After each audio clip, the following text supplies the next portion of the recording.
কংগ্ৰেছৰ কাৰ্যকৰ্তাক দিয়া প্ৰতিশ্ৰুতিয়ে ৰক্ষা নকৰে পাব্লিকক দিয়া প্ৰতিশ্ৰুতি ক'ৰ পৰা ৰক্ষা কৰিব কংগ্রেস কি তবে টাকা হাতানোর দল?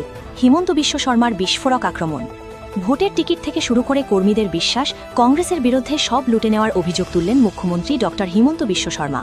টিকিট না পাওয়া প্রার্থীদের টাকা ফেরত না দেওয়া নিয়ে কংগ্রেসের অন্তরে চলা বিদ্রোহকে হাতিয়ার করে এক হাত নিলেন বিরোধী শিবিরকে।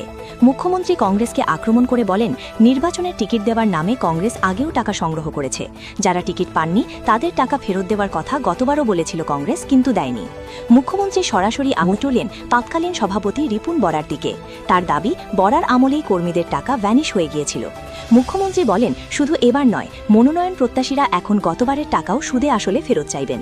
যারা নিজের ঘরের কর্মীদের দেওয়া কথা রাখে না, তারা অসমের জনগণকে দেওয়া গ্যারান্টি পূরণ করবে কিভাবে, প্রশ্ন তুলেন মুখ্যমন্ত্রী। পইচা লোৱাতে ভুল কৈছে। যোৱাবাৰো তেওঁলোকে ৰিটাৰ্ণ দিম বুলিও ৰিটাৰ্ণ নিদিলে। যোৱাবাৰ তেওঁলোকে কৈছিল যে য'ত য'ত মিত্ৰতা হ'ব সেই পইচাকেইটা আমি ৰিটাৰ্ণ কৰি দিম। পিছত ৰিপুন বৰা সভাপতি আছিলে, ৰিপুন বৰাই পইচাকেইটা ঘূৰাই নিদিলে, সোধাত ক'লে খৰচ হৈ গ'ল।